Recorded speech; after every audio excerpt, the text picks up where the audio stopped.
భారీ వర్షాలకు పల్నాడు జిల్లా గురజాల నియోజకవర్గంలోని రామాపురం గ్రామం నీట మునిగింది.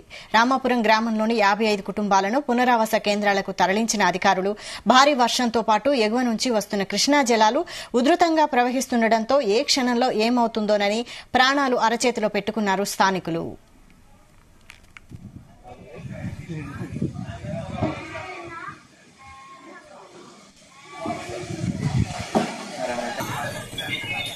రామాపురం గ్రామంలోని మత్స్యకార కాలనీ మొత్తం నీట మునిగింది.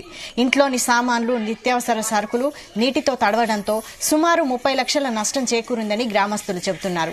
గత 20 సంవత్సరాలుగా వర్షాకాలం వస్తే ప్రతిసారి తమ కాలనీ నీట మునుగుతుందని, సంవత్సరంలో 3 నెలలు ఇలా పునరావాస కేంద్రాలలోనే గడపాల్సి వస్తోందని ఆవేదన వ్యక్తం చేస్తున్నారు. అధికారులు వచ్చిన ప్రతిసారి ఏవో మాటలు చెప్పి వెళ్తున్నారని, తమ సమస్యలపై మాత్రం చర్యలు తీసుకోవడం లేదని ఆగ్రహం వ్యక్తం చేస్తున్నారు.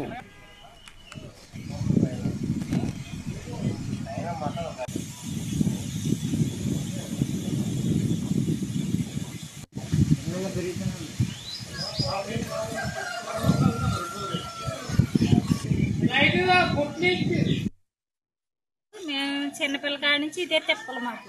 ఈ పూల సెంతలు డామ్ కట్టిన కాడి నుంచి ఇంకా సంవత్సరం ఎలా రావాల్సి వస్తుంది. ఇంకా మత్స్యకారులు ఫిషర్మెంట్ ఆఫీస్ వాళ్ళు ఫోన్ చేస్తారు కాబట్టి మాకు ఏదండి తెలుస్తుంది. అదే తెలియకుండా ఉంటే మేము అక్కడే నిద్రపోయి ఉంటే మేము ఆ పరిస్థితి ఏంటో ఒకసారి అర్థం చేసుకోండి. వస్తున్నారు అధికారులు వచ్చి చూసి వెళ్ళి ఏంటమ్మా మీకు ఇల్లు లేదని అడుగుతున్నారండి సార్. అడుగుతుండే మరి వాళ్ళు ఇచ్చినప్పటికేమో ఈ ప్రభుత్వం వస్తుంది, ఈ ప్రభుత్వం వచ్చినప్పటికేమో ఆ ప్రభుత్వం వస్తుంది. ఎటు రావట్లేదు, అటు రావట్లేదు, ఇటు రావట్లేదు. గత 3 రోజుల నుంచి కురుస్తున్నటువంటి వర్షం ఎగువ ప్రాంతంలో నాగార్జున సాగర్ గేట్లు వదలడంతో కృష్ణానది మా రామాపురం గ్రామంలో ఉన్నటువంటి కాలనీలన్నీ మునిగిపోయినాయి. కావున మమ్మల్ని పునరావాస కేంద్రానికి తరలించినా కానీ అక్కడ మౌలిక సౌకర్యాలు ఏమీ లేవు. మేము కనీసం తినడానికి చిన్నపిల్లల్ని వేసుకుని మాకు చాలా ఇబ్బంది అవుతుంది.